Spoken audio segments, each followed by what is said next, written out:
Okay, सो यूहन्ना की अंजील 14 बाब 16 और 17 आयत। यहाँ पर आपको एक वादे का जिक्र मिलता है, दूसरे मददगार का जिक्र मिलता है, रूहुल कुद्दस का जिक्र मिलता है। और ईमाल की किताब दूसरे बाब और उसकी तीसरी आयत में भी आपको रूहुल कुद्दस के बारे में ही जिक्र मिलता है। रूहुल कुद्दस क्या है? सादा सी सिंपल सी इसकी जो तारीफ़ है वो ये है कि ये तसलीस का तीसरा हिस्सा है, खुदा बाप, बेटा और रूहुल कुद्दस। तो इसमें कई लोग कंफ्यूज हो जाते हैं और वो ये कहते हैं कि शायद हम 3 खुदाओं की इबादत, 3 खुदाओं को मानते हैं हम। तो ऐसी बात नहीं है, खुदा एक ही है और उसका बेटा है और रूहुल कुद्दस है, और ये तीनों मिलकर काम करते हैं। आपको याद होगा कि जब खुदावंद यीशु मसीह ने बपतिस्मा लिया तो आसमान से आवाज़ आई कि ये मेरा प्यारा बेटा है, इसकी सुनो। अब बाप जो है वो आसमान पर है, फिज़िकल जो बेटा है वो ज़मीन पर है, और फिर लिखा है कि रूहुल कुद्दस कबूतर की मानिंद उस पर नाजिल हुआ। तो तीनों शख्सियत को हमने अलहदा-अलहदा देख लिया, राइट। तीनों शख्सियत हमें यहाँ पर जुदा जुदा नज़र आती हैं और फिर ये एक ही हैं। कुछ लोगों का रूहुल कुद्दस को लेकर बड़ा गलत नज़रिया है। वो ये समझते हैं कि शायद मेरे पास रूहुल कुद्दस ज़्यादा है और इसके पास रूहुल कुद्दस कम है। हालांकि ऐसा नहीं होता, रूहुल कुद्दस बराबर ही होता है, जिस पर भी होता है। उसकी नेमतें फ़र्क होती हैं, ठीक है। उसके जो तोहफ़े हैं, जो गिफ्ट्स हैं, रूह के फल हैं, वो फ़र्क होते हैं। किसी को ज़्यादा मिले होते हैं, किसी को कम मिले होते हैं। तो इसमें आप ये नहीं कह सकते कि मुझ में बहुत ज़्यादा रूहुल कुद्दस जो है वो आता है और आप पर कम आता है। आप ये कह सकते हैं कि आपके पास जो रूहुल कुद्दस के तोहफ़े हैं वो बड़े कसरत के साथ हैं, या आपके पास बड़े थोड़े हैं। मेरे पास बस एक ही तोहफ़ा है, मेरे पास एक ही जो है वो तोड़ा है। तो अब ये भी बात है कि बहुत सारे लोगों का मानना ये है कि जो लोग गैर ज़ुबान में दुआ करते हैं सिर्फ़ और सिर्फ रूहुल कुद्दस उन पर उतरता है। ये एक बहुत बड़ा टॉपिक है, बहुत बड़ी एक बहस है। बेशुमार लोग जो हैं वो गैर ज़ुबान को मानते हैं, कुछ लोग इसको नहीं मानते। लेकिन जिसका भी पर्सनल तजर्बा हो जाता है गैर ज़ुबान में दुआ करने का, वो ही इज़ वेरी डिफरेंट, ठीक है। उसका तजर्बा मुख्तलिफ होगा। आप जितनी मर्ज़ी दलीलें दें, आप जितने मर्ज़ी रेफरेंस दें, वो अपनी बात से पीछे नहीं हटेगा।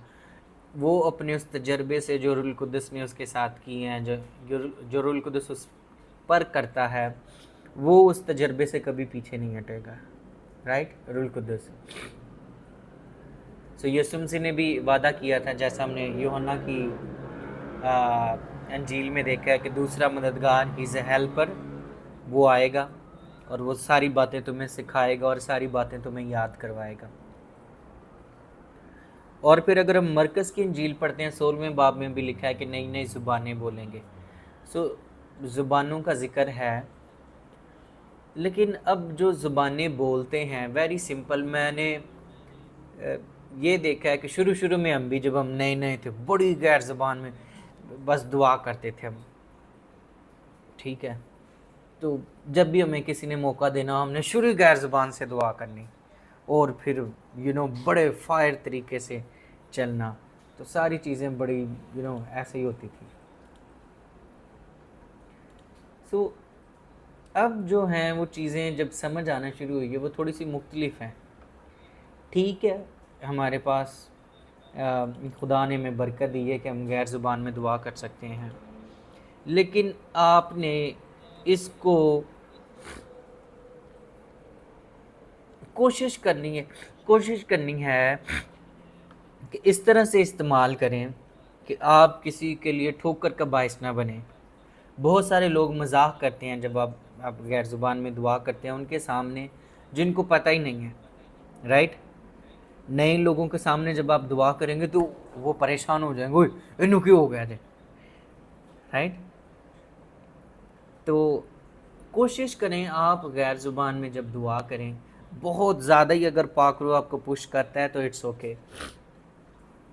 सिंपली इसका हल ये है कि आप जब ईमानदारों में हों तब इसकी प्रैक्टिस करें। जब आप चर्च में हों, जब आप किसी नई जगह पर जाकर नए लोगों के सामने अगर आप इस प्रैक्टिस को करेंगे तो आप परेशान होंगे और ख़ुद वो लोग भी परेशान हो जाएंगे। दूसरी बड़ी बात ये, मैंने ऐसी बदरूहें भी निकाली हैं जो गैर ज़ुबान बोलती हैं। साजिद भाई, शहबाज भाई, हमने ऐसी बदरूहें भी लोगों में से निकाली हैं जो गैर ज़ुबान बोलती हैं। हमने ऐसी बदरूहों को भी निकाला है जो मेरे साथ साथ जब हम कलाम पढ़ते थे वो मेरे पीछे पीछे कलाम पढ़ती थी। 91 ज़बूर, 23 ज़बूर, 35 ज़बूर, मैं दुआ करता था वो भी दुआ करती थी। लेकिन फिर एक वक्त ऐसा आया कि जब हम गैर ज़बान में दुआ करते थे तो वो नहीं वो कर पाती थी, राइट। अब लिखा है कि जो गैर ज़बान में दुआ करता है वो खुदा से बातें करता है, और जब आप खुदा से बातें करते हैं तो अगर बीच में कोई और बोल रहा हो या कोई डिस्टर्बेंस आ जाए तो फिर आपको अच्छा नहीं लगता, या फिर खुदा को भी नहीं अच्छा लगता।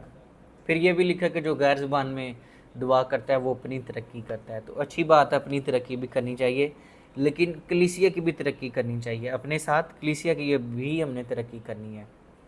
सो अगर आपके पास ये तोहफ़ा है, वेरी सिंपल, कोई इसमें बड़ी बात नहीं है, आप इसको ज़रा देखभाल कर इस्तेमाल करें। कहाँ पर इस्तेमाल करना है, कहाँ पर ज़्यादा करना है, कहाँ पर कम करना है, ठीक है। सो रूहुल कुद्दुस जो है ये एक पूरी शख्सियत है।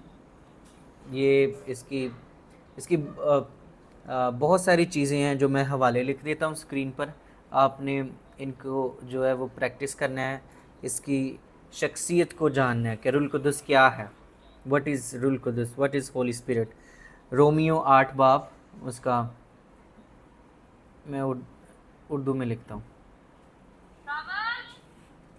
यस, सजावल, कौन सजावल, कौन है भाई इधर सजावल? Thank you. जॉन किधर हो आप भाई? रोमियो 8 बाब, उसकी 27 आयत, लिखते जाएं हवाले। ये आपको रूहुल कुद्दुस की पर्सनैलिटी के बारे में बताएगा कि रूहुल कुद्दुस क्या है। उसकी एक मर्ज़ी है, वो रंजीदा हो जाता है, और वो क्या करता है, ठीक है। पहला करंथियों उसका 2 बाब और 10 आयत, 10 से 11। इफ्सियों 4 बाब 30 आयत, और फिर पहला करंथियों उसकी 12-11 आयत। इमाल 13-2, ठीक है। ऐसे इजी हो गया ना ये वाला सिस्टम जो है लिख कर, है ना, स्क्रीन पर शो हो रहे होंगे वाले। लास्ट टाइम कुछ लोग कंप्लेन कर रहे थे कि आप हवाले बहुत तेज़ पढ़ते हैं, तो मैंने सोचा ये तरीका सही है। हेलो, मुझे रिस्पॉन्स नहीं दिया है, ठीक है कि नहीं?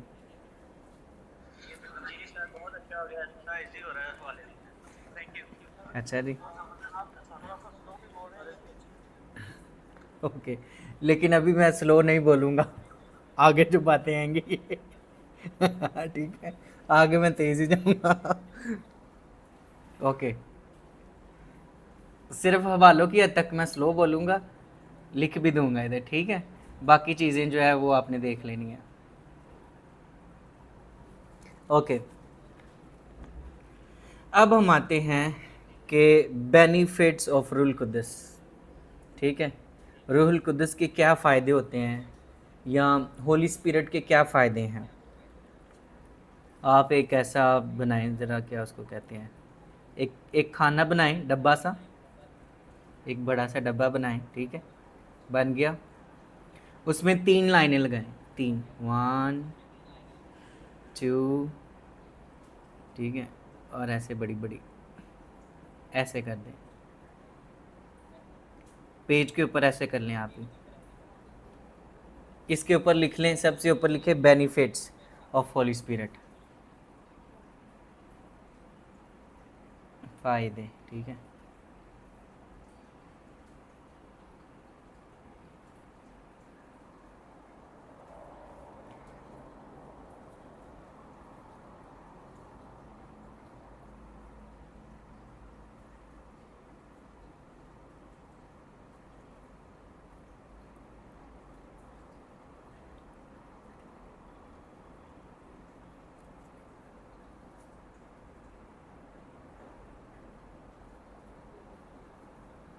समझ लग रही है इसकी या नहीं?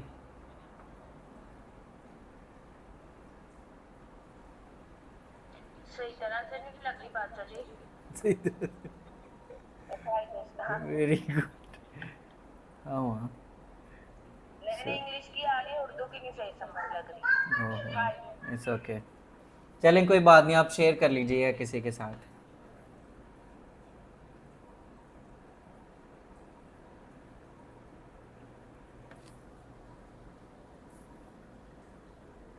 बेनिफिट्स, ठीक है, और उसके बाद नहीं जॉन, ये जॉन लिख रहा है कि कौन लिख रहा है? खुद ही लिखते जा रहा है शायद वो। मैं ही लिख रहा हूँ। अच्छा, खुद लिख, आप लिख रहे हो बेनिफिट्स ऑफ होली स्पिरिट, ठीक है, ये पर ऊपर लिखते जाओ। मैं सारा एक दफा दोबारा खरीद कर दूंगा। ओके, अच्छा, अब आप लिखें रुल कुद्दस जो है वो हमें गाइड करता है। बेनिफिट्स पर लिखें,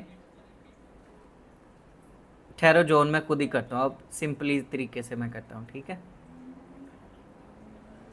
गाइड करता है, यहाँ पर लिखें रहनुमाई करता है, उर्दू में लिख लें पाकरू हमारी रहनुमाई करता है।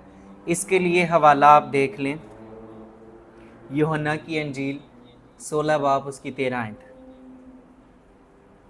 यूहन्ना 16 बाब उसकी 13 आयत, ठीक है। फिर उसके बाद हमारी पाकरू जो है वो हमारी याद दहानी करता है, हमें रिमाइंड करवाता है, रिमेम्बरेंस, याद करवाता है हमें चीज़ों को। यूहन्ना 14 बाब उसकी 26 आयत, यूहन्ना 14 बाब उसकी 26 आयत।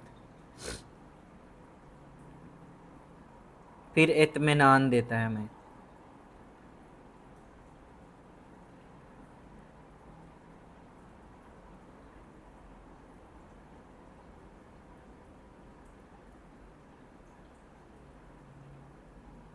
यूहन्ना 14 बाब उसकी 24 आयत, ठीक है।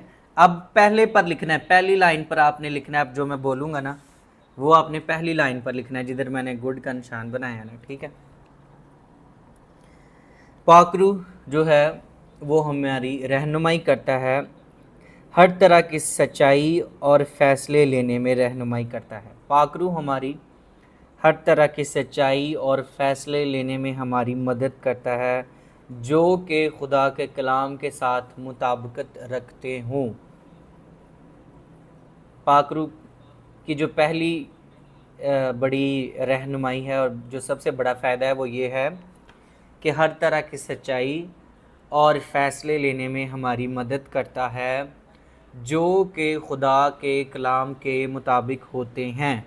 ये वाली लाइनें नहीं मैंने लिखनी है, बहुत लंबा है, ठीक है, ये आपने खुद ही लिखनी है, रिकॉर्डिंग चल रही है, बाद में आपने देख लेनी है, ठीक है।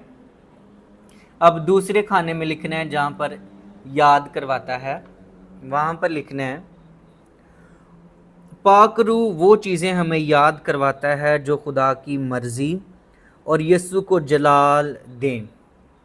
पाकरू हमें वो सारी चीज़ें याद करवाता है जो खुदा की मर्ज़ी और यीशु को जलाल दें। कई बार इंसान होते हुए हम बहुत सारी चीज़ों को भूल जाते हैं, यूना की तरह। खुदावंद ने उसे कहा था इधर जाना है तो वो किधर चले गया था भला, है ना। कई बार ऐसा ही होता है, हम किसी को मशरिक़ की तरफ भेजते हैं, वो मगरिब की तरफ चले जाता है, तो फिर हमें याद करने की ज़रूरत है। सो पाक रूह का ये बड़ा काम है कि वो हमें याद करवाता है। वो हमें क्या करवाता है? चीज़ों को याद करवाता है। जब आप किसी गलत डायरेक्शन में जा रहे होते हैं, जब आप किसी गलत रास्ते पर जा रहे होते हैं, तो पाक रूह आपको याद करवाता है। किसी का कोई एक्सपीरियंस है, जल्दी से 1 मिनट में बता दे कि हाँ मेरे साथ ऐसा हुआ था, मैं भूल गया था, लेकिन पाक रूह ने मुझे दोबारा याद करवाया है। कोई है, किसी का एक्सपीरियंस है ऐसा? Hello?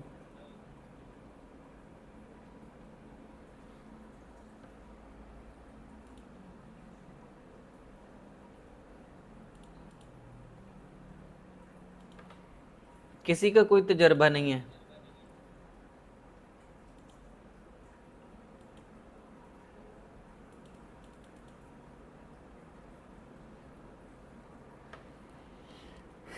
Praise the Lord, hallelujah, very good. मेरी आवाज़ भी आ रही है कि नहीं आप लोगों को?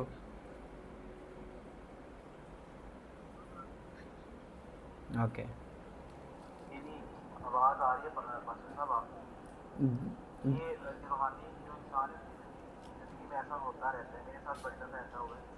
कभी कभी कोइंसिडेंस भी हो जाता है कि वो जो दूसरा रूहानी शख्स है मेरे ऑपोजिट, मेरे पैरेलल चल रहा है, उसने आके वो बात की और मैंने सेम वही बात की कि मुझे भी ये खुदा ने बताया, मुझे भी रूह से यही गाइडेंस मिली है। तो हम दोनों का पैशन और विजन फिर मिल जाता है। और समटाइम ऐसा होता है कि हम किसी चीज का इरादा करते हैं। Thank you pastor Romesh, thank you. Okay, तीसरा पॉइंट है इत्मीनान, पीस। तीसरा पॉइंट है इत्मीनान, पीस। हमारे हालात किसी तरह के भी क्यों ना हो, पाक रूह हमें इत्मीनान देता है। हमारे हालात किसी तरह के क्यों भी ना हो, पाक रूह हमें क्या देता है? इत्मीनान देता है। ठीक है। कई बार हम बड़े बेचैन हो जाते हैं, रात को नींद भी नहीं आती, कर्जा सर पर है, घर किराए पर है, बच्चों की फ़ीस देनी है, माँ बाप बीमार हैं, मैं खुद बीमार हूँ। लेकिन एक चीज़ है जो ईमानदारों को मजबूत करती है, और वो है पाक रूह और उसका इत्मीनान। मैं अपना इत्मीनान तुम्हें दिए जाता हूँ, और उस तरह नहीं देता जिस तरह दुनिया देती है। सो हमारे पास खुदावंद का इत्मीनान है। सो 3 बड़े फ़ायदे रुल कुदस के मैंने आपको बताए हैं। पाक रूह जब हमारे पास होता है, जब वो हमारी ज़िंदगी में काम करता है, वो तो 3 बड़ी चीज़ें हमारी ज़िंदगी में होती हैं। उसकी रहनुमाई, वो चीज़ों को याद करवाता है, और हमें उसका इत्मीनान मिलता है। आमीन। आगे चलते हैं। यहाँ तक सब क्लियर है? अगर कोई बात शेयर करना चाहता हो, क्लियर है? क्लियर, मैं कहता हूँ क्लियर। हाँ, क्लियर है। यहाँ तक ओके है? आगे चलते हैं। आपने 3 खाने ऐसे ही बना के रखने हैं। अभी हम देखेंगे पाक रूह की डायरेक्शन। पाक रूह आपको लीड कैसे करता है, आपको कैसे से वो किस तरफ लेकर जाता है, कैसे किन तरीक़ों से वो आपकी रहनुमाई करता है। पहले हमने देखा कि वो रहनुमाई करता है, ओके, लेकिन अब हम देखेंगे कि वो किन किन तरीक़ों से रहनुमाई करता है। तो 5 ऐसे तरीक़े हैं जिनसे पाक रूह हमारी रहनुमाई करता है। 5 तरीक़ों से पाक रूह हमारी रहनुमाई करता है। फिर वही लाइन लगा लें, ठीक है, 5 खाने ऐसे बना लें।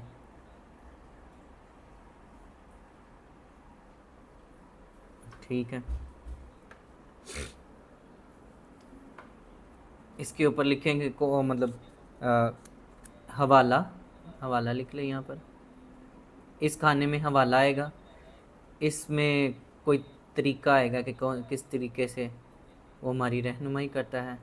फिर आगे मेथड आएगा कि किस तरीके से वो हमारी मदद करता है।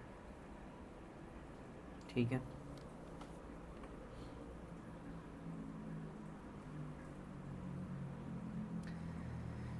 सो खुदा के कलाम के ज़रिए से, नंबर 1 कलाम के ज़रिए से। वर्ड ऑफ गॉड, कलाम के ज़रिए से। दूसरा तिमोथियस 3 बाब 16 आयत। दूसरा तिमोथियस 3 बाब 16 आयत। TIM मतलब इंग्लिश में मैंने लिख दिया तिमोथियस। दूसरा तिमोथियस 3 बाब 16 आयत। फिर मुख्तलिफ हालातों को इस्तेमाल करके, हालात को इस्तेमाल करके हमारी रहनुमाई करता है। रोमियो 8 बाब 28 आयत।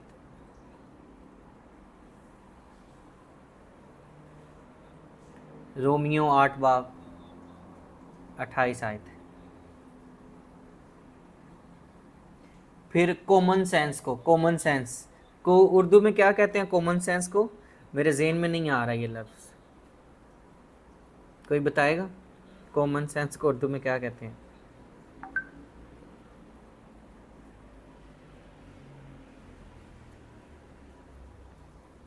कॉमन सेंस, जो चीज़ समझ में है, क्या उसको कहते हैं?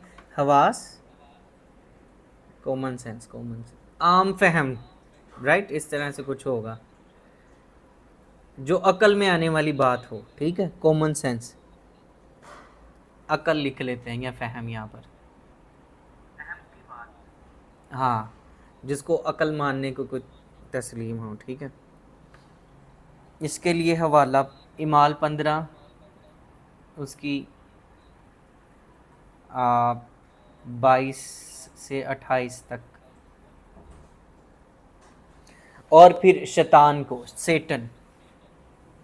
शैतान को भी खुदावंद इस्तेमाल करता है। दूसरा करंथियों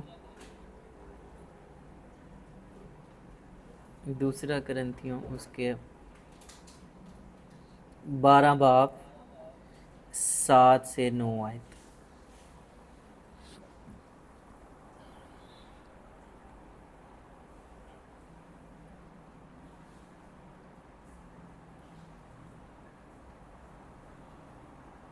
इससे आगे एक और लिख लें, वो जगह कम है तो मैं इधर लिख देता हूँ।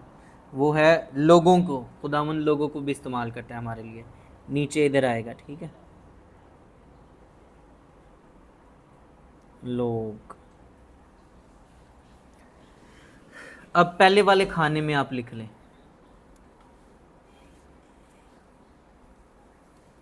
खुदावंद पाक रूह के ज़रिए से अपने कलाम को इस्तेमाल करता है हमारी रहनुमाई करने के लिए। खुदा की मर्ज़ी उसके कलाम में बताई गई है। हमारी रूहानी ज़िंदगी की डायरेक्शन इस कलाम के मुताबिक होनी चाहिए।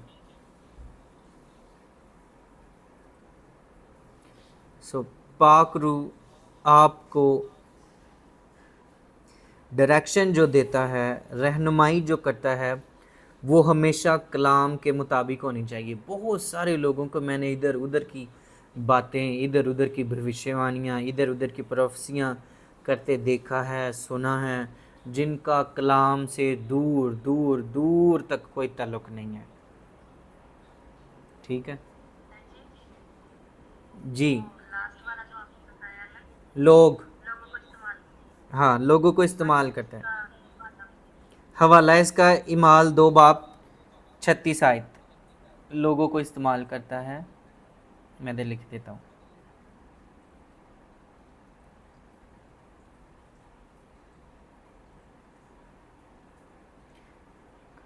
ए, 2 बाब उसकी 36 आयत, 36 और 41।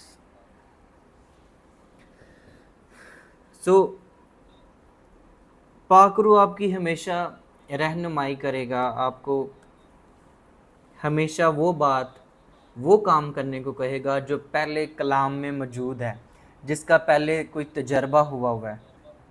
वो काम पाक रूह आपको करने को कभी भी नहीं कहेगा, ना ही उसके बारे में कोई हिदायत देगा जो कलाम के मुताबिक नहीं है। क्लियर? सबको समझ आ गई? दूसरी बात, हालातों को, पाक रूह हमारे हालात के मुताबिक हमको लीड करता है। पाक रूह हमारे हालात के मुताबिक हमको लीड करता है, हमारी रहनुमाई करता है। वो किसी तरह के हालात को भी इस्तेमाल कर सकता है अपना मकसद पूरा करने के लिए।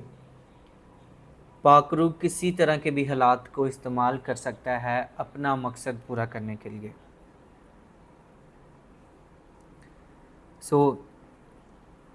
आपको पता होगा कि यूसुफ जो है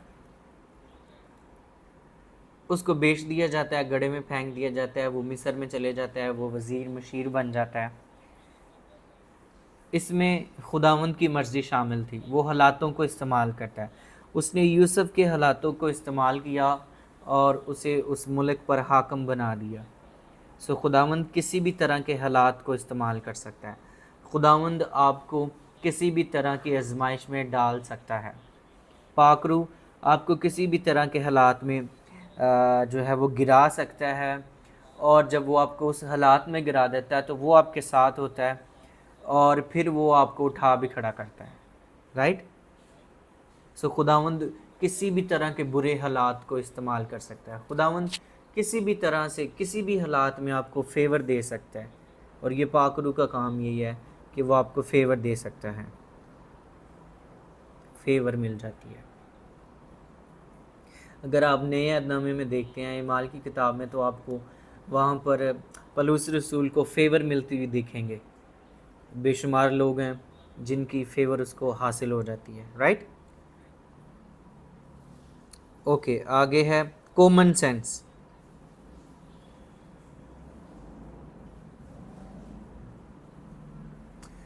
कॉमन सेंस, अकल में ना आने वाली बात। पाक रूह हमें उन हालात में भी लीड करता है जब आपको भी कोई समझ ना आ रही हो और दूसरे लोगों को भी कोई समझ ना हो। जब आपको भी कोई समझ ना आ रही हो, अकल उस बात को तस्लीम करने के लिए जो है वो राज़ी नहीं हो रही, आपको भी कोई समझ नहीं आ रही, आपके दूसरे दोस्तों को कोई समझ नहीं आ रही, लेकिन पाक रूह फिर भी उन चीज़ों को, उन हालातों को इस्तेमाल करता है कि आपको कामयाबी और फेवर और आपकी रहनुमाई करें। इस लिहाज से जिस बात को अक्ल तस्लीम नहीं करती, पाक रूह उन चीज़ों में भी काम करने की कुदरत रखता है। सारे लोग जो हैं वो रिजेक्शन डाल देते हैं, नहीं नहीं नहीं, ये तो काम हो ही नहीं सकता, पहले हमने कभी ऐसा किया ही नहीं है, ये क्यों कर मुमकिन होगा। आपको पता है मरियम ने कहा ये क्यों कर मुमकिन होगा, मेरी तो बात समझ में नहीं आती, ना ही मेरी शादी हुई है, ना ही मैं किसी मर्द को जानती हूँ, तो फिर मेरे यहाँ बेटा कैसा होगा। ये फरिश्ता जो अजीब सा पैगाम लेकर आया है, ये कौन सा पैगाम मेरे लिए लेकर आया है। लेकिन उसको जवाब क्या मिलता है कि खुदा ताला की कुदरत, रूहुल कुद्दुस तुझ पर साया डालेगा। अब देखें, मरियम की अक्ल में ये बात नहीं आ रही थी, वो समझ नहीं रही थी कि ये कैसे मुमकिन होगा, लेकिन पाक रूह ने ये भी करके दिखाया। अंडरस्टैंड? गलती समझ आ रही सारे? शबाज भाई और कौन कौन है मेरे सामने, कि जिन चीज़ों की आपको समझ नहीं भी आती, पाक रूह वो काम करने की कुदरत रखता है और वो काम करता है। आमीन। ओके, अभी है कौन सा पॉइंट? चौथा, सेटन, शैतान। खुदावंद शैतान को भी इस्तेमाल करता है हमारी ज़िंदगी में काम करने के लिए, हमारी रहनुमाई करने के लिए। आपको पता है कि किसकी ज़िंदगी में शैतान ने काम किया और उसके लिए वो बरकत का बाइस बन गया, डबल पोर्शन का बाइस बन गया? अय्यूब की ज़िंदगी में। किसकी ज़िंदगी में? अय्यूब की ज़िंदगी में शैतान ने काम किया और वो उसकी डबल पोर्शन, डबल बरकतों का जो वसीला है, जो ज़रिया है, वो बन गया।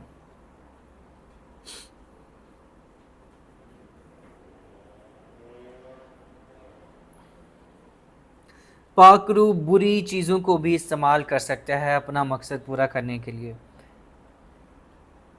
अगर वो बुरी चीज़ें शैतान की तरफ से भी हैं तो वो उनको इस्तेमाल कर सकता है। जाती जूलियत जो था वो दाऊद का मुकाबला करने को और दाऊद जाति जूलियत का मुकाबला करने को एक मैदान में इकट्ठे हो गए। अब खुदावंद जाति जूलियत को इस्तेमाल कर रहा है ये साबित करने के लिए कि दाऊद जो नौजवान लड़का है, कोई ट्रेनिंग नहीं है, एक ही पत्थर से उसको ढेर कर देगा। राइट? गलती समझ आई? खुदावंद इस्तेमाल कर रहा है जाति जूलियत को दाऊद का इमेज बढ़ाने के लिए, दाऊद की को फेवर देने के लिए, दाऊद की बल्ले बल्ले करने के लिए, दाऊद के नंबर बढ़ाने के लिए खुदावंद किसको इस्तेमाल कर रहा है? जाति जूलियत को, कि वो एक कदावर शख्स है, वो बड़ा लंबा चौड़ा है, ज़ोरावर है, उसने अपना बर्छी पहनी हुई है, ब्रेस्ट ये जो इधर सिपर है, ब्रेस्ट प्लेट उसने पहनी हुई है, उसके शूज़ बड़े ज़बरदस्त हैं, एक बंदा उसके आगे आगे चलता है, वो बड़ा ज़ोरावर है। लेकिन दाऊद उसके मुकाबले में कुछ भी नहीं है। तो अब मुकाबला बड़ा कठिन है, एक सिंपल आदमी है, एक बड़ा ज़ोरावर आदमी है। तो अब जब खुदावंद उसको इस्तेमाल कर रहा है, हालांकि है तो वो शैतान ही है, जाति जूलियत रिप्रेजेंट डेविल, डीमंस, सेटन। दाऊद जो है वो खुदा को रिप्रेजेंट करता है, खुदा उनकी कुदरत को, यहोवा खुदा को रिप्रेजेंट करता है। तो अब जब छोटा सा लड़का उसको मार देता है तो उसकी बड़ी बल्ले बल्ले हो जाती है, बड़ा नाम बन जाता है। सो कई बार खुदावंद बुरी चीज़ों को इस्तेमाल कर लेता है उसमें से अच्छी चीज़ों को निकालने के लिए, जैसे कि दाऊद के साथ हुआ। जाति जूलियत को इस्तेमाल किया गया दाऊद को फेम देने के लिए। उसके बाद दाऊद बहुत मशहूर हो गया था, पहले शायद उसको कोई भी नहीं जानता था। राइट?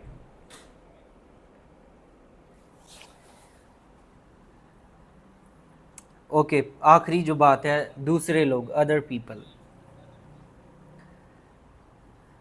पाकरू अक्सर दूसरे लोगों को इस्तेमाल करता है और हमारे जहन को रोशन करता है। ईमानदारों की बातों को मान लिया करें क्योंकि वो यीशु के बदन का हिस्सा होते हैं। क्यों हमने दूसरे लोगों की बातों को मानना है?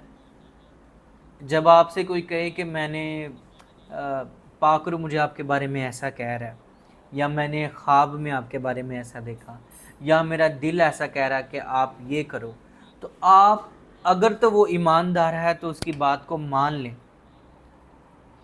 क्योंकि जब हम ये कहते हैं कि हम ईमानदार हैं और हम मसीह का बदन हैं और हम एक हैं, तो जब हम एक हैं, मसीह का बदन है, तो इसका मतलब है कि पाकरू किसी के साथ भी बात कर सकता है। पास्टर रोमिस के साथ, पास्टर शहजाद के साथ, भाई उमर के साथ, किसी को भी गाइड कर सकता है कि जिस्म का जो दूसरा हिस्सा है, बॉडी का जो ये पार्ट है, उस तक ये पैगाम पहुंचा दिया जाए। राइट? साइंस ये कहती है कि अगर आप अपना हाथ आग के ऊपर रख देते हैं तो हाथ को पता नहीं चलता कि आपने पीछे करना है, आपके दिमाग से एक मैसेज जाता है कि ये गर्म हो गया, इसको पीछे कर लो। कितने लोगों ने ये बात पढ़ी, सुनी और लिखी है ना? अपना ज़रा हाथ खड़ा करें, ठीक है? So we are the body of Christ. हम मिलकर काम करते हैं, हम मिलकर काम करते हैं। सो जब कभी भी आपको कोई ईमानदार कहे कि भाई यह कर लै, तेरे काम दी गल ही, तेरे फायदे दी गल ही, तो उन्होंने मान लिया करो। अगों ऐ नहीं कहना तेनू की लगे, तेनू बहुता पाकरू दसदा, मेरे को भी एक है, मैं भी गैर ज़बान च दुआ कर लेना, मैं चिड़ी रोज़ा भी रख लेना। राइट? सो ये बड़ी बात है कि जब आप ये दावा करते हैं कि हम सब एक हैं, हम सब मसीह का बदन है, तो खुदावंद किसी को भी पैगाम दे सकता है। खुदावंद किसी को भी पैगाम दे सकता है, जैसे उसने हननिया को पैगाम दे दिया। हननिया ही था ना, पलूस रसूल जब उस किसी के घर में पड़ा हुआ था तो एक शख्स को खुदावंद भेजता है, क्या नाम था उसका? यही है कि जाकर उसके लिए दुआ कर, और उसकी आंखों से फ़ौरन छिलके से गिर पड़े। सो खुदावंद लोगों को भेज देता है, वो कहाँ पर है, वो कहाँ पर है, एंड ही सेंड समवन। ठीक है? सो खुदावंद जो हम ईमानदार हैं, किसी भी ईमानदार को इस्तेमाल कर सकते हैं। आमीन। ओके, जब हमें पाक रूह मिल जाता है तो फिर क्या होता है, ये मैं मिटाने लगा हूँ। रिजल्ट ऑफ होली स्पिरिट्स, जब हमें पाक रूह मिल जाता है तो फिर क्या होता है, ये लिख लें, ठीक है। जब पाक रूह हमें मिल जाता है तो फिर क्या होता है, the result of Holi spirit, result of Holi spirit, ठीक है, ये लिखें।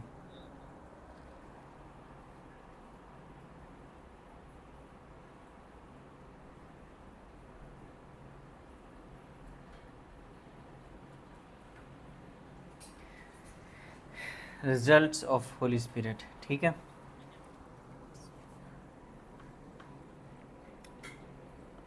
जब पाक रूह आपकी ज़िंदगी में आ जाता है तो फिर क्या होता है आपको, फिर आप क्या आप बदल जाते हैं, क्या आप फिर वही रहते हैं, या कई लोग बड़े रूहानी तौर पर बड़े, मैंने उनको एरोगेंट देखा है, रूह में मगरूर हैं वो। मैं 4 घंटे गैर ज़ुबान में दुआ करता हूँ, मैं आधी रात में नया अहदनामा ख़त्म कर देता हूँ। जैसे उन्होंने खुदावंद को किसी मतलब अपने कब्ज़े में नहीं करना होता, मजबूर करना होता है खुदावंद को। मैंने ऐसे लोग भी देखे हैं जो खुदावंद को मजबूर कर देते हैं, अब खुदावंद हूं नहीं कर, यस्सु के नाम से, यस्सु के नाम से गुर्दियां दा फिफरियां दा पानी खत्म हो जाता है। इतनी इतनी दुआएं करते हैं भाई वो। हमारे इधर एक लड़का था, तो वो उसकी कंडीशन सेम ऐसी थी, ठीक है।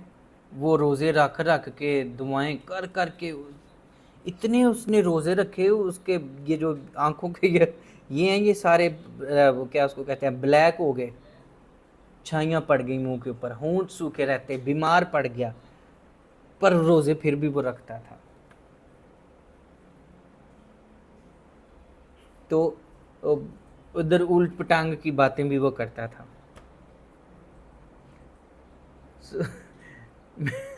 मैं पंजाबी में अक्सर कहता हूँ, जी पास्टर रोमिस क्या कहना चाहते हैं आप? वो जो शायद बाल काटते हैं भाई। पास्टर रोमिस यहाँ पर आए थे तो वो उनको मिले थे, यस यस यस, लेकिन वो कभी कभी मैं, हाँ, तो वो कुछ लोग उनसे उस लड़के से वाकिफ़ हैं। अभी मैं एक बात करना लगा था लेकिन वो ज़हन से ही निकल गई है।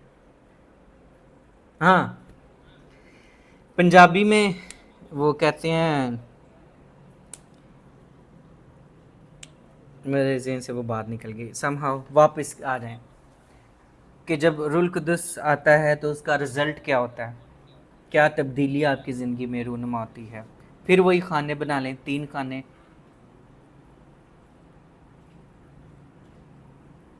ठीक है, 3 खाने बना लें। पहले में लिख लें रिज़ल्ट, ठीक है।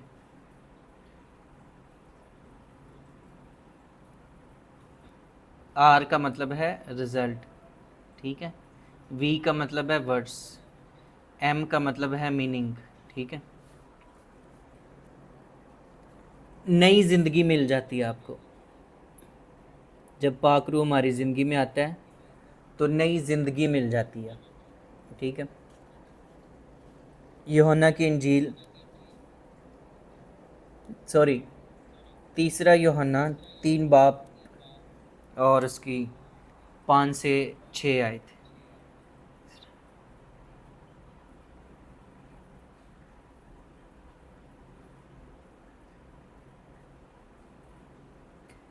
तीन और 5,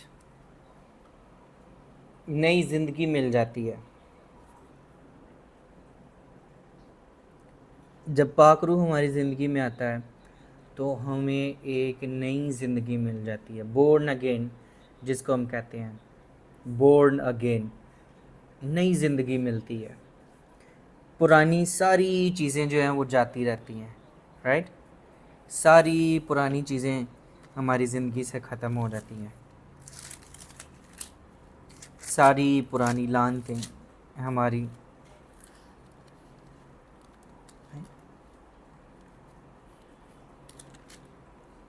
सॉरी, ये यूहन्ना की इंजील है 3 बाप उसकी 5 से 6 है।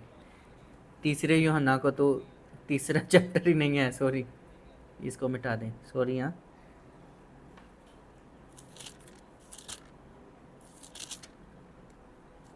इसकी आयत को देखते हैं क्या लिखे थे।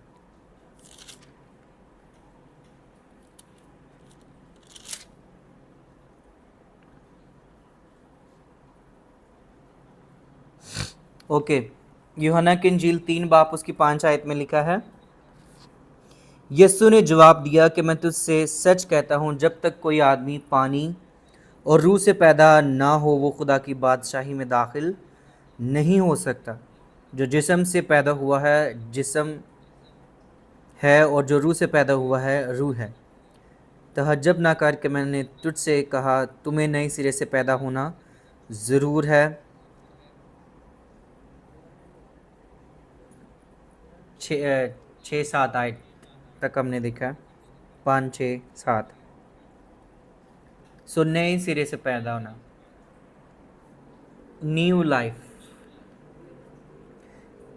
जब पाक रूह हमारी ज़िंदगी में आता है तो वो हमें नई ज़िंदगी देता है, राइट।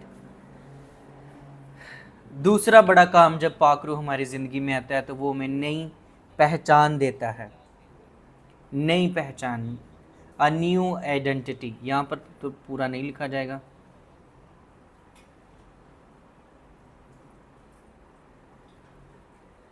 पहचान देता है, नई पहचान, ठीक है जी।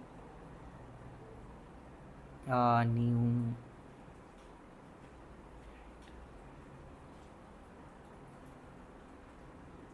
अ न्यू आइडेंटिटी, एक नई पहचान हमें दे देता है।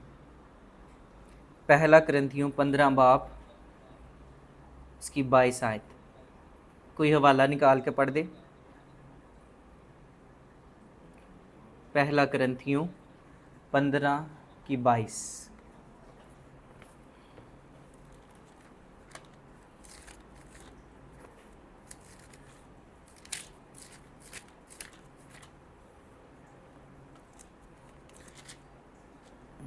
पहला कुरिन्थियों 15 की 22, राइट। पहला कुरिन्थियों 15 बाब 22 आयत जी, यहाँ पर ये लिखा है,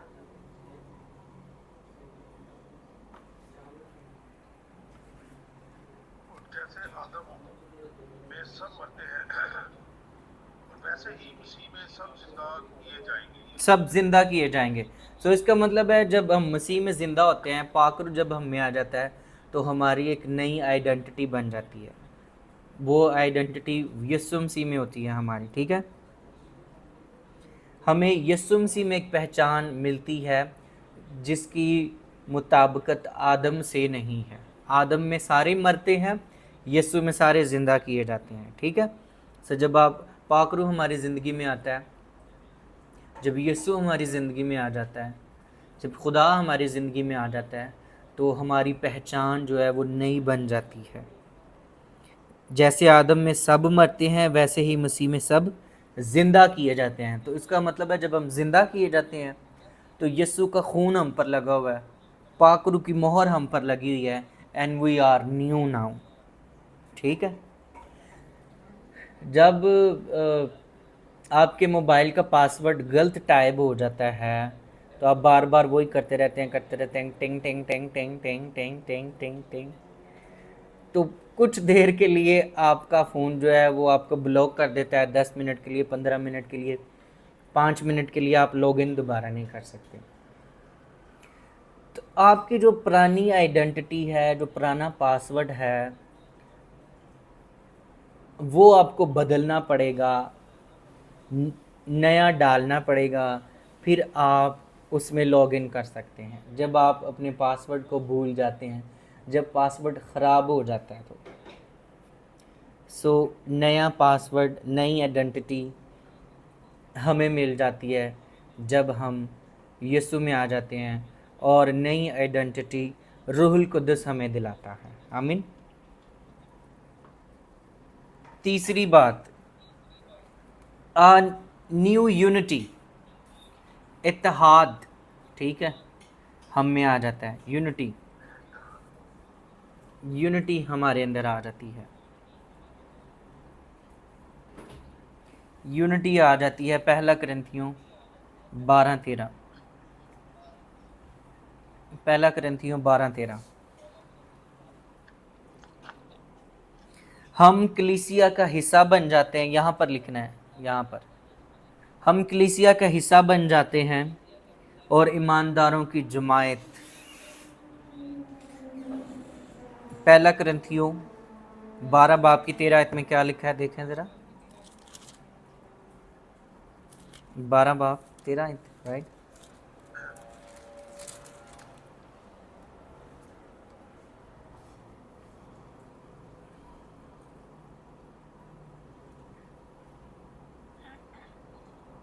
क्योंकि हम सब ने हुआ यहूदी हो, हुआ यूनानी, हुआ गुलाम,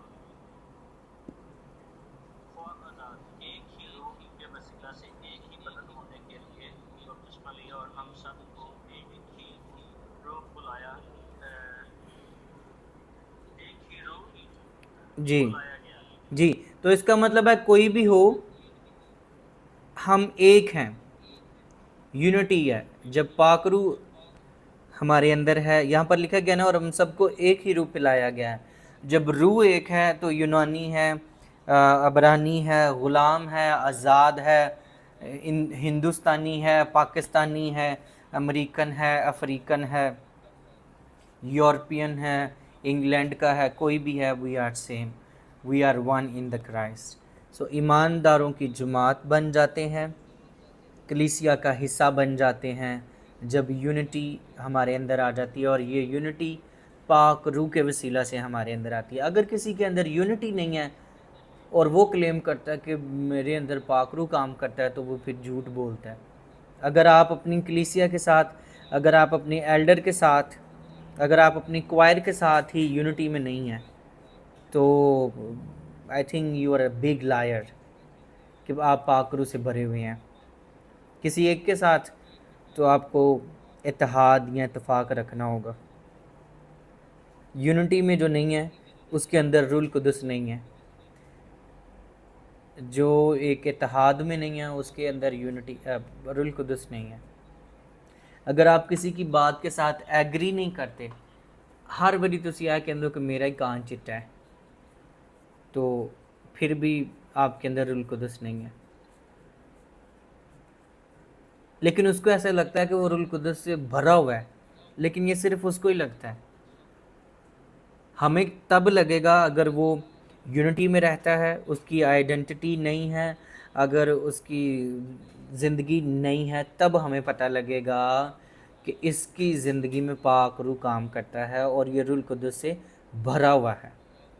अगर ये चीज़ें किसी की ज़िंदगी में नहीं है तो सॉरी टू से, क्योंकि हम बाइबल क्लास में हैं तो हमने सीखना चीज़ों को, ठीक है। हमने आपको बटर वाला वो जो दिल रखन वाला कलाम हम नहीं सुनाएंगे।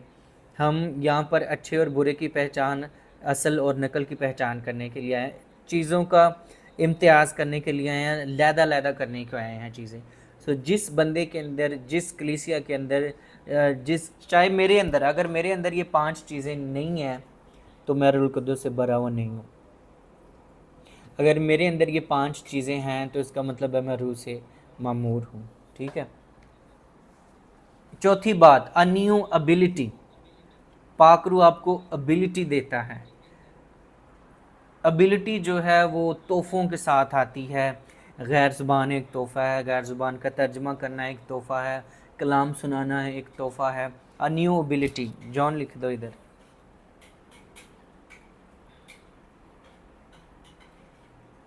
एबिलिटी, ठीक है जी। इसके लिए हवाला पहला करंथियों 12 बाब उसकी 7 आयत, 12 बाब उसकी 7 और 11 आयत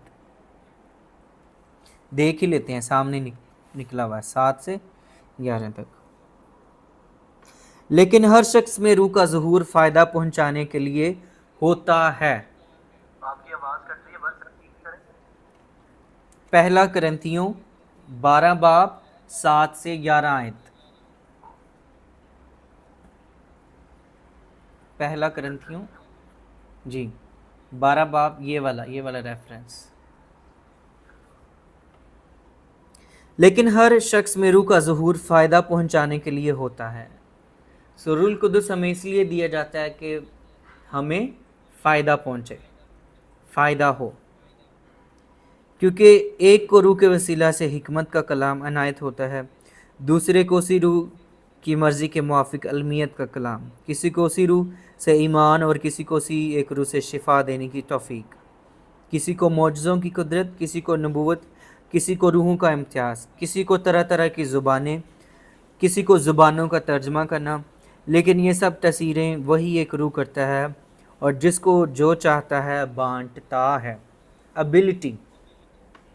सो जब पाक रूह हमारी ज़िंदगी में आता है तो वो हमें ये सारी एबिलिटीज़ देता है, जिसको जो वो देना चाहता है वो ही देता है, राइट।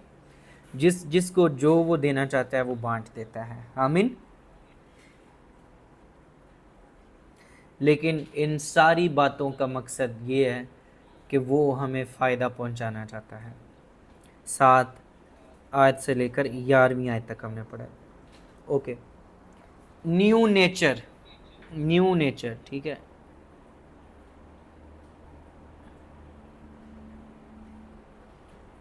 एक नई फितरत हमारी ज़िंदगी के अंदर आ जाती है जब पाक रूह हमारी ज़िंदगी के अंदर आता है। दूसरा करंथियों 5 बाब उसकी 7 आयत। दूसरा करंथियों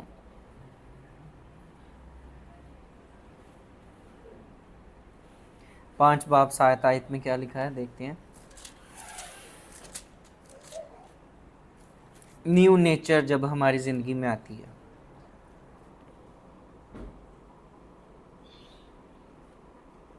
क्योंकि हम ईमान पर चलते हैं ना कि आंखों देखने पर।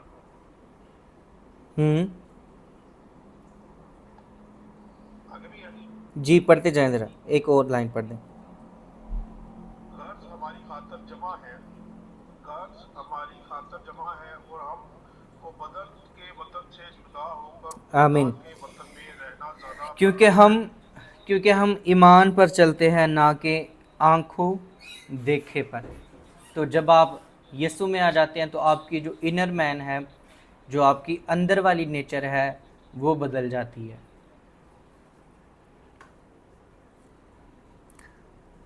और फिर हम ईमान से चलना शुरू कर देते हैं, ना कि अपनी आँखों के देखने पर।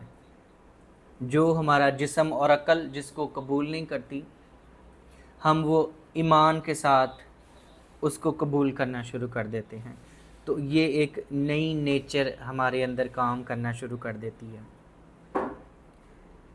ये सारी चीज़ें जो हैं ये पाक रूह ही करता है और जिसको चाहता है उसको फ्री में बांट देता है। तो इसको लेने के लिए आपको क्या करना पड़ेगा? पाक रूह लेने के लिए आपको क्या करना पड़ेगा?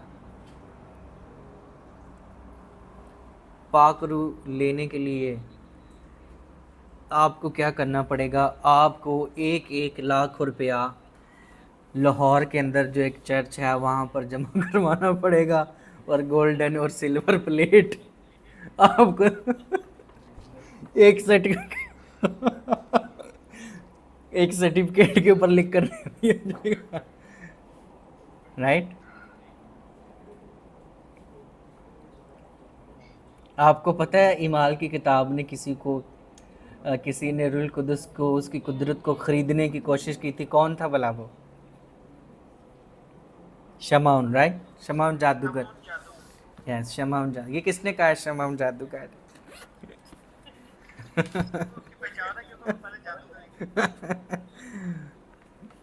शमाउन जादूगर, ठीक है। उसकी कुदरत को, उसकी ताकत को हम पैसों से ख़रीद नहीं सकते। ये खुदा की बख्शिश है, ठीक है। और ये हर ईमानदार का बुनियादी हक है। मैं ये कहूँगा रूहुल कुद्दुस को हासिल करना हर ईमानदार का बुनियादी हक है। जब आप तौबा करते हैं, रोज़ा रखते हैं, यीशु के पास आ जाते हैं, तो ये आपको इनाम में और तोहफे में दिया जाता है। कैसे इसको हासिल करना है? तौबा करके, दुआ करके, यीशु के पास आकर आप इसको हासिल कर सकते हैं और इसकी बरकतों को हासिल कर सकते हैं। राइट। तो आज हमने देखा है कि रूहुल कुद्दुस के रिज़ल्ट, जब रूहुल कुद्दुस आता है तो क्या होता है। फिर हमने रूहुल कुद्दुस की डायरेक्शन देखी है कि पाक रूह किस तरीके से गाइड करता है। कई लोग एवं अखा बंद करके दस देंगे, अपने को टेबल ला के अद्धी स्टोरी पहले ही किसी को सुन लेंगे ने। तुहानू पता है बीबियां की आदत होंगी, सॉरी टू से, अद्धी खाला हमारे तो लोग भी ऐसे हैं कि डॉक्टर के पास जाएंगे तो डॉक्टर ने कहते ने मुझे ड्रिप लगा दे मैंने लाल वाली दवाई दे दो, लाल वाला सिरप दे दो, मैं ठीक हो जाऊंगा। राइट। सॉरी बाजियां ना पहले कहदियां ने मैनू पहले ही पता सी। हाँ, तो आधी बात हम खुद ही पहले ही बता देते हैं। ठीक है। सो फिर पीरों फकीरों के पास जाने वाला जो ट्रेंड है, सो पाक रूह की डायरेक्शन को आप लें, पाक रूह की रहनुमाई में चले। इससे हटकर अगर कोई है तो आई डोंट नो कि वो क्या है, लेकिन पाक रूह अगर काम करता है तो वो इन सारी चीज़ों के ज़रिए से काम कर सकता है। और भी चीज़ें हैं, लेकिन मेक श्योर कि वो कलाम के अंदर हों और कलाम के मुताबिक हों, और पहले कलाम में उसका कोई तजर्बा हुआ हो, अपना नवा तजर्बा नहीं कोई करना। हमारे पास ऐसे भी केस आए हैं कि यानी कि किसी ने कलाम सुनाते सुनाते कह दिया बीबी खड़ी हो जा, पाक रूह मैनू कह रहे हैं मैं तेरे नाल ब्याह करना है। ये ओरिजिनल है मेरे पास, एक ऐसा वाक्य, एक नहीं दो वाक्य हैं। सो ये व्हाट इज, ये क्या हो रहा है भाई? ये रूहुल कुद्दुस नहीं है। अगर था भी तो आप, पाक रूह आपको कभी इजाज़त नहीं देता कि आप कि एक किसी की इंसल्ट कर दें सबके सामने, कोई इज़्ज़त वाली बात, जो सेंस वाली बात है वो करें। राइट। और फिर पाक रूह, फिर जी एक और केस था जी, वो पाक रूह ने मुझे कहा कि आप इतने पैसे लेकर आओ घर से, अभी मुझे दो। पाक रूह ने मुझे ये बताया कि आप अभी एक इस रंग का सूट लेकर आए हो अपने घर में। मतलब ये क्या सूट का क्या ताल्लुक है? ये इस तरह सी बातें। सो हमने देखा पाक रूह के डायरेक्शन। सो इस तरह की जो बातें करते हैं या सुनते हैं, या अगर कोई कर रहा था तो उसको आप अवॉइड करें, रोकें उसको कि भाई ऐसे नहीं पाक रूह गाइड करता। ठीक है। पाक रूह की जो डायरेक्शन है, उसका जो लीड करने का तरीका है, वो कलाम के मुताबिक होना चाहिए, वो कॉमन सेंस के मुताबिक होना चाहिए, और बाकी सारे पॉइंट मैंने आपको लिखवा दिए हैं। ठीक है। और रूहुल कुद्दुस के फ़ायदे, रहनुमाई करता है, याद करवाता है, और उसका इत्मीनान हमेशा हमारे पास रहता है। So thank you so much. I hope कि आप सब लोगों ने बरकत पाई है, काफ़ी चीज़ें सीखने को मिली हैं। Question and comment and answer एक दूसरे से आप खुद ही करेंगे। अभी अगर आप में से कोई बात करना चाहता है तो जो ख़त्म करेगा वो दूसरे बंदे का नाम लेगा। शुरू मिस नगीन से करते हैं और फिर मिस नगीन बताएंगी कि हमने किससे बात करनी है नेक्स्ट। फ़ौरन उसने कैमरा बंद कर दिया। Thank you.